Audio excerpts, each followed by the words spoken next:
నమస్కారం. రేపటి విశిష్టతను ఇప్పుడు చూద్దాం. రేపు 20వ తారీఖు జూన్ నెల 2025వ సంవత్సరం శుక్రవారం. శ్రీ విశ్వావసు నామ సంవత్సరం ఉత్తరాయణం గ్రీష్మ ఋతువు మృగశీర్ష కార్తె.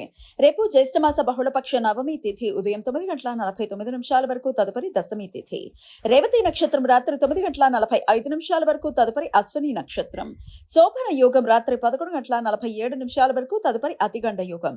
గరజీకరణం ఉదయం 9:49 వరకు, వణిజకరణం రాత్రి 8:36 వరకు, తదుపరి భద్ర అంటే విష్టికరణం ఉంటాయి.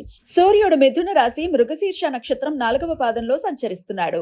చంద్రుడు మీన రాశిలో రాత్రి 9:45 వరకు, తదుపరి మేషరాశిలో సంచరిస్తాడు. నక్షత్ర వర్జం ఉదయం 10:31 నుండి మధ్యాహ్నం 12 గంటల వరకు. అమృతకాలం రాత్రి 7:30 నుండి 9 గంటల వరకు.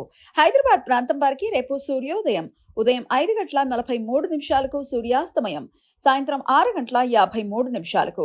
చంద్రోదయం రాత్రి 1:37 చంద్రాస్తమయం మధ్యాహ్నం 1:41. అభిజిత్ ముహూర్తం పగలు 11:51 నుండి మధ్యాహ్నం 12:44 వరకు. దుర్ముహూర్తం ఉదయం 8:21 నుండి 9:13 వరకు, మరలా మధ్యాహ్నం 12:44 నుండి 1:37 వరకు. రాహుకాలం ఉదయం 10:39 నుండి మధ్యాహ్నం 12:18 వరకు. గుళిక కాలం ఉదయం 7:22 నుండి 9 గంటల వరకు. యమగండం మధ్యాహ్నం 3:35 నుండి సాయంత్రం 5:14 వరకు.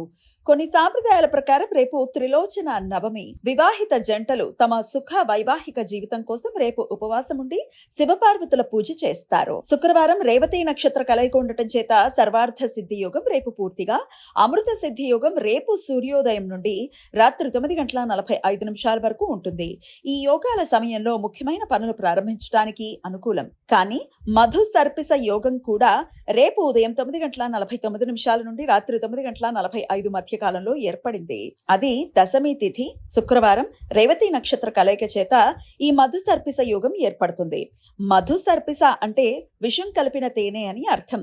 ఈ యోగం చాలా అశుభకరమైనది కాబట్టి ఈ సమయంలో చేసే ఏ పని అనుకూల ఫలితాలను ఇవ్వదు. కేతు పంచ సప్త శలాక వేధ రేపు సాయంత్రం 4:10 నుండి రాత్రి 9:45 వరకు ఉంటుంది. కేతు గ్రహం ఉత్తర ఫల్గుని నక్షత్రం 1వ పాదంలో సంచరించే సమయంలో చంద్రుడు రేవతి నక్షత్రం 4వ పాదంలో సంచరిస్తున్నప్పుడు ఈ వేధ ఏర్పడుతుంది.